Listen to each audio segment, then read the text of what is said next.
Yes, I have actually deleted some videos. I think you can see up there. I've deleted 3, but this was me making this video. And it's just most bizarre that I listened to Keir Starmer with his resignation. And I'm really sorry. He must be so above himself that he didn't understand what was going on. Nobody liked him from the beginning. I've just got this really weird feeling that the Tories actually won the last general election, but you know, they don't elect people, they select people, and then they put him in. And then I was working at the school, and all these people at the school said, "Oh, did you see that Keir Starmer got in? Oh my God." And then within about a week, they're all going, "I want him to go." So this man is beyond himself. He's an idiot. But what he hasn't worked out is his party's only been in power for 2 years, and he's being asked to resign. He hasn't said sorry to all the things that are in this video. And then what it is we're going to listen to a guy that won a by-election the other day, because he's blur talking. But it's very interesting that he said all that, because he would have known that Keir Starmer was resigning. But what I thought was we'd just play, it's just so annoying I can't find the other one about the how many voting thing, because I made a huge video about it, but it depends what words I've put in. I've put some in, I can't find it, but I found all these. So let's just watch this video and hopefully you see. But anyway, they'll just put some other monster in, because they're all in to do damage. Damage, damage, damage. They don't care about us at all, we're just slaves. But the really strange thing is they are civil servants and so beholden to us. But that's a democracy, see? And we don't live in a democracy. We live in totalitarianism. Everybody does. Everywhere. Every country. And most people haven't worked it out yet. But what we're going to do is we're going to play some of the reasons people wanted him to go and the stupid things he said. Then we're going to play the guy that won the by-election, and then we're going to hear Keir Starmer. And by the time you get to him, you'll realise how out of touch he is. Because the reason I put in, is it on here?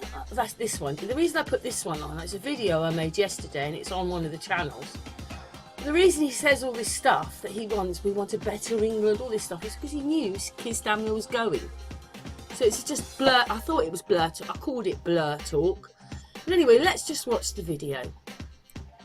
The reason I put the last bit of footage in is because he is saying something is really wrong.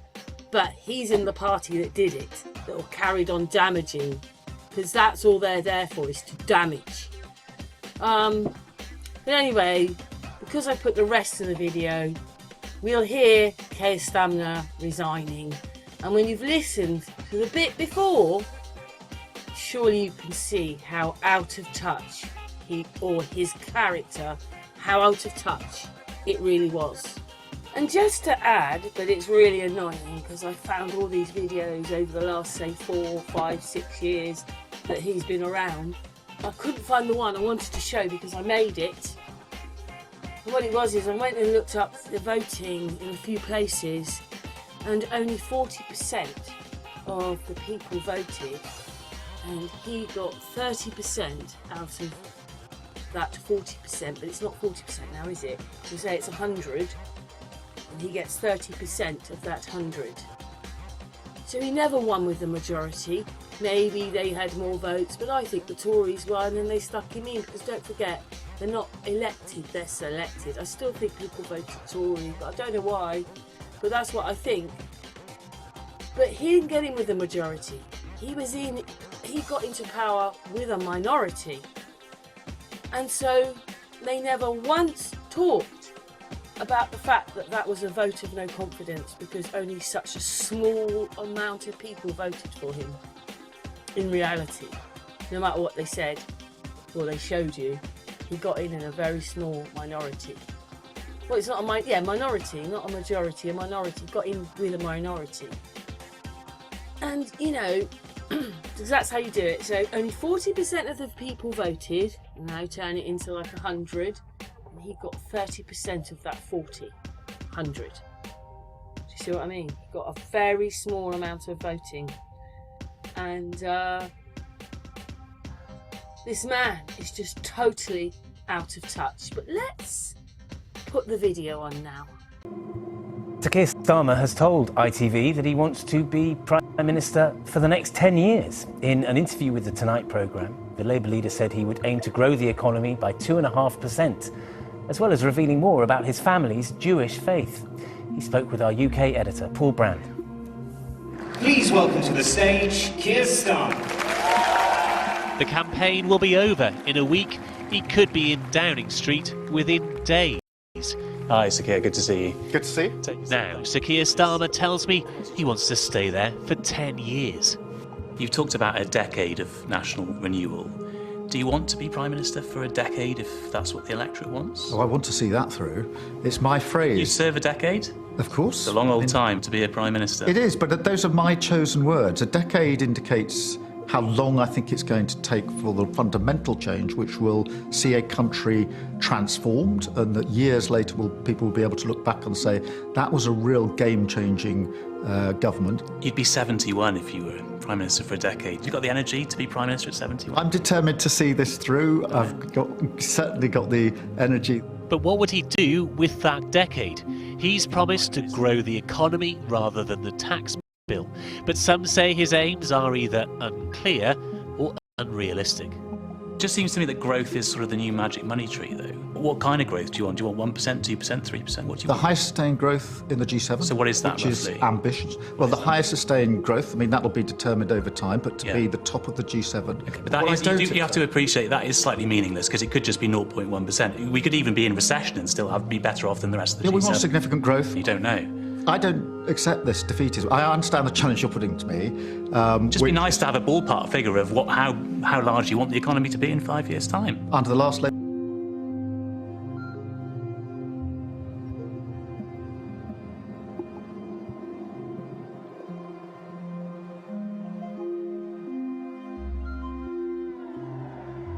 Tory MP asked him about why didn't you prosecute Mohammed Al-Fayed? And Keir Starmer's response, this is all he said, was he stood up and said, the case didn't cross my desk, and then sat down again. Those were his words. And I was gobsmacked hearing that.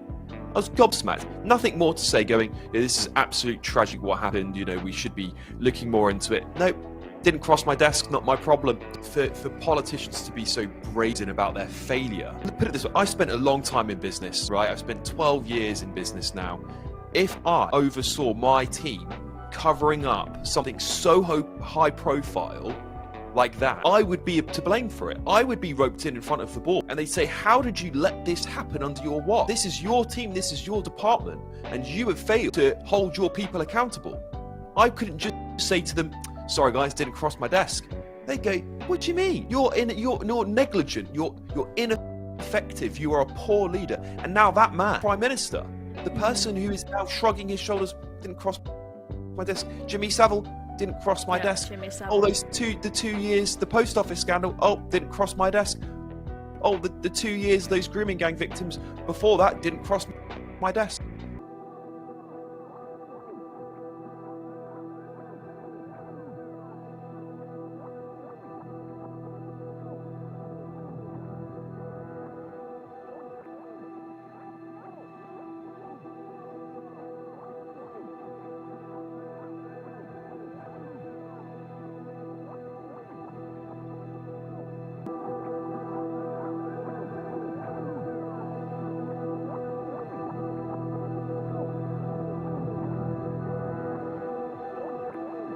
Now his former boss, Gordon Brown, has spoken out to express his regret and anger. It claims the man he brought back to cabinet, despite 2 previous scandals, passed market-sensitive information to Epstein during the financial crisis.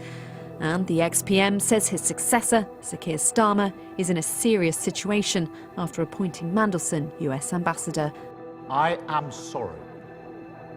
Sorry for what was done to you. Sorry for having believed Mandelson's lies and appointed him. Keir Starmer should absolutely resign. If this was just one mistake, I would say it would probably still be a resignation issue. But we know it's been mistake after mistake after mistake.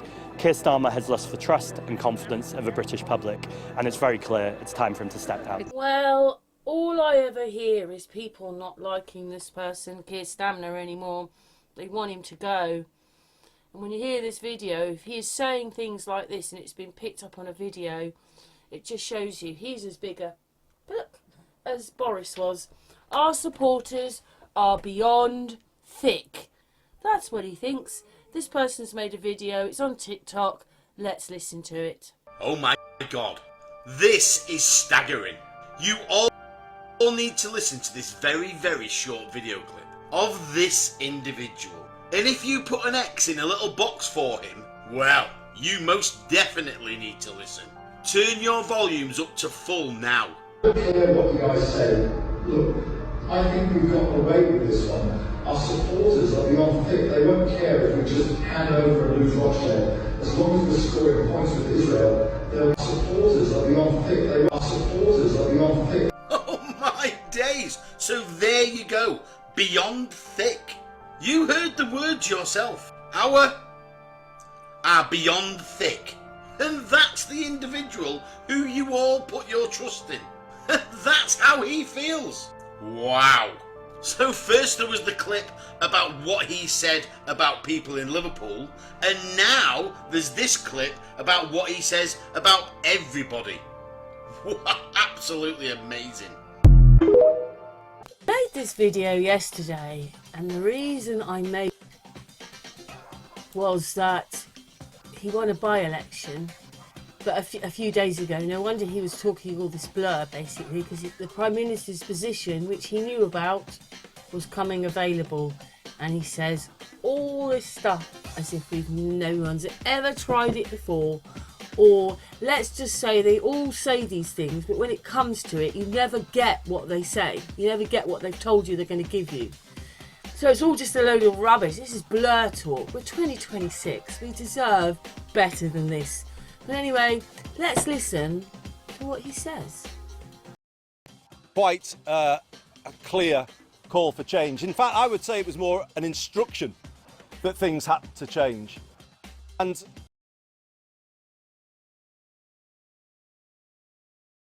quite a clear call for change. In fact, I would say it was more an instruction that things had to change. And somebody right here behind me understood how serious it was, and I'm talking about Josh. So it's something that I want to say, Josh, to you today. Such was the power of what people said in early May. You realise that this wasn't and couldn't be business as usual. It needed a response. It needed a profound response, and you did something incredibly selfless in stepping forward, working with me to see how we did respond to what people said.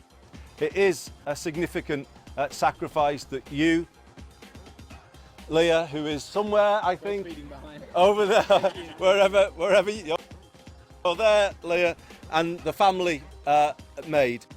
But I know you did it for all of the right reasons, and I think it's important this morning for me to put those reasons on the record and to thank you both, your family, publicly for what you did, because it does now open up the space for the real change that the people of this constituency deserve. Thank you, Josh. Thank you, Leah.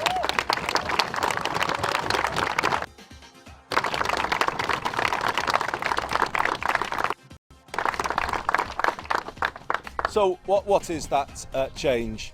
I did talk about the need to change Labour in this campaign, and we've got to now take this moment to answer the challenges that have been laid down. I did describe it last night as a last chance to change, and I think that's how people here kind of saw it when I was talking to them on the doorsteps, and they said, well Andy, maybe we can give you our support this time, but you know it's not a blank cheque, it's not ongoing. You have to respond to what people here are saying. You have to do something to make life more affordable, to put more money in people's pockets, to give people more breathing space again, so that they can have a better life. That's what people were saying, and we must respond to that.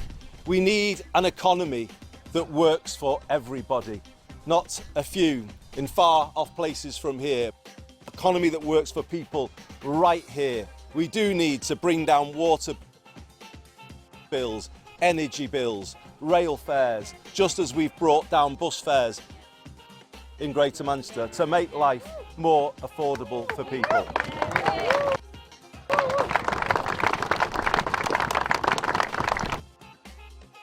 We do need an end to trickle-down economics, which didn't trickle down very much at all to places like this. We want to see a new drive of reindustrialisation across the north of England and indeed the rest of the country, and big change in Whitehall if that is to happen. And I'm talking about public procurement. It's about time we started backing British business and British industry so that we can reindustrialise places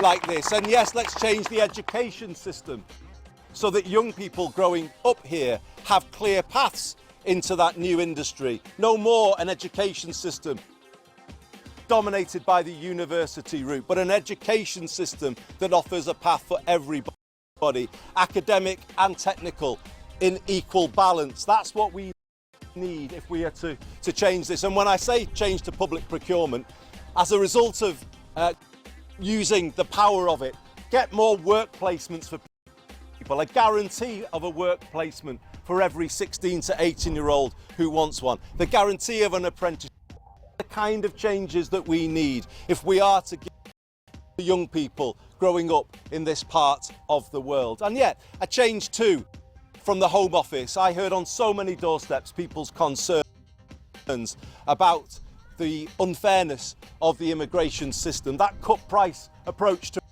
procurement that means areas like this can end up like HMO Britain. It's not fair that they think. The Prime Minister, Sir Keir Starmer.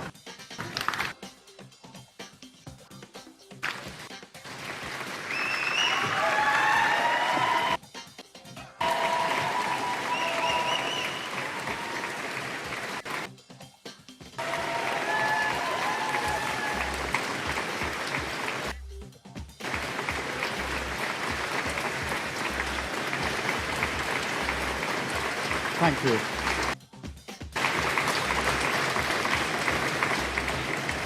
Thank you. Walking up this street 2 years ago was the proudest moment of my life. A new Labour government, the first in 14 years. A page in our country's history turned after years of disappointment and despair. The chance to change the lives of millions of people for the better. That's what I came into politics for. The journey to that point was not easy. 6 years ago, I inherited a Labour Party that was politically, financially, and morally bankrupt. I was told time and time again that my party was finished, that we were consigned to history, that a majority at the general election, let alone a landslide majority, was impossible. But we proved those people wrong because we changed our party, ripping out the poison of anti-Semitism, bring trust on the economy, defence and national security, and becoming a party that once again stood proudly with, not against, our national flag. The hard work of change was with a singular purpose, not power for power's sake, but to change Britain for the better, to build a fairer country with dignity and respect, where everyone is seen, everyone is valued, wealth and opportunity for all, not just the privileged few. And look at what we've achieved in just 2 years. An economy that is stronger, growing faster than our peers, wages faster than inflation in every single month since we came to power. Investment secured, infrastructure being built, an end to austerity, with the fastest fall in NHS waiting lists for 17 years, the biggest improvement in rights for workers and renters in a generation, the biggest uplift in defence spending since the Cold War, small boat crossings falling, asylum hotels closing, protecting young people from social media, and 500,000 children being lifted out of poverty because of the choices that I made. Our reputation in the world restored, with Britain once again standing up for decency, respect and the rule of law, securing trade deals, standing with Ukraine, standing up for our values and rebuilding our relationship with our allies in Europe. Change promised by a Labour government, change fought for by a Labour government, change delivered by a Labour government. But I know the question being asked now is not who was best placed to change the Labour Party, to take us into power and to begin the vital work of improving lives for millions. Those questions have been answered. The question my party is asking now is whether I am best placed to lead us into the next general election. I have heard the answer of my parliamentary party to that question, and I accept that answer with good grace. Every decision I've taken has been about putting the country I love first. That is why I will resign as leader of the Labour Party. I have spoken to His Majesty the King this morning to inform him of my decision. I will ask the National Executive Committee of the Labour Party to set out a timetable with nominations opening on the 9th of July and completed by the summer recess. Turns in September. I will remain in post as Prime Minister until the contest is complete, and I will do everything I can to ensure an orderly handover of power. Also give my successor my full and unequivocal support, knowing that they will inherit a Britain that is far stronger and fairer than the one I inherited 2 years ago, better prepared for the challenges ahead and better able to ensure the Labour Party secures a second term in office. I want to thank all of those friends and colleagues who have been at my side for these past 6 years or so, for their incredible commitment, service and support. I want to thank the brilliant Number 10 staff and our country's